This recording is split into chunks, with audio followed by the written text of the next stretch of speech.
Hi, my name is Sydney Phillips, and this is Brigham Young University's Speech 2, which is the speech of introduction. For this assignment, I wanted to share a story about my experience to Grenada, Nicaragua that has impacted me in so many ways and taught me what is really most important in life.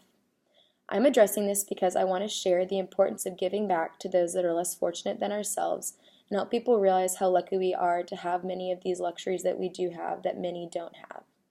The purpose of me sharing this story is to open people's eyes to the poverty that is experienced in many other countries and encourage people, if they have the means to do so, to go on a similar experience as my own.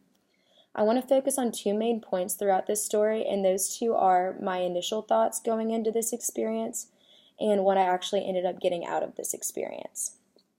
So, for a little bit of background information, when I was 14 years old, I was involved in a Christian organization called K-Life, which is also, it's in some places called Young Life.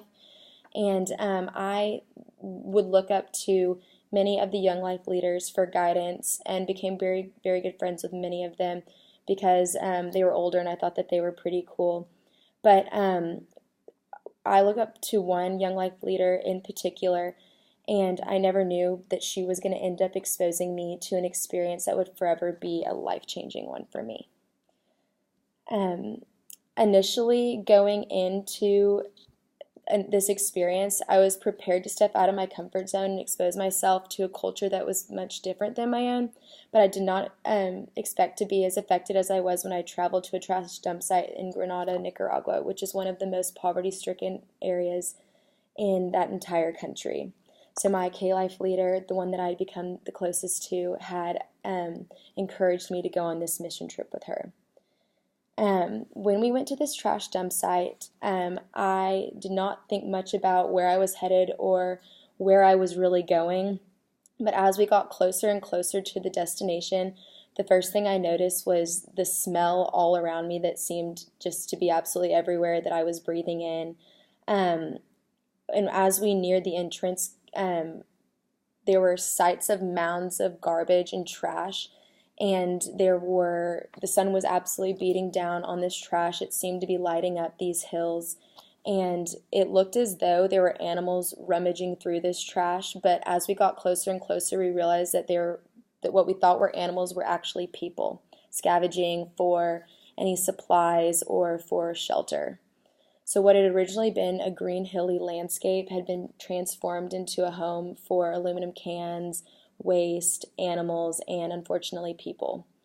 And as these people saw us nearing the entrance, they rapidly came to greet us, and we ended up serving a long line of hungry people. And I noticed that many people were coming through the lines many times, getting more and more food.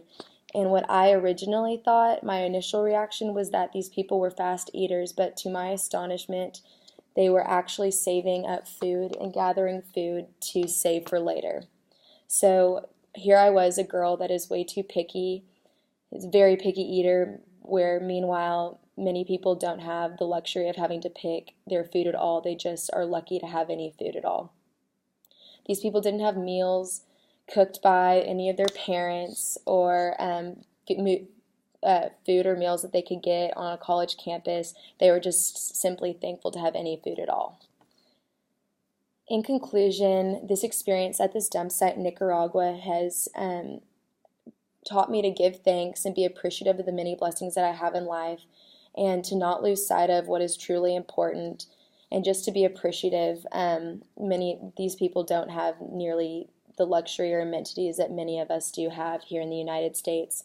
So I hope that this story opens people's eyes to the poverty that's truly experienced in other third world countries, and to encourage people, if they do have the means to do so and the desire to do so, to go and also engage in a trip and an experience like the one that I did.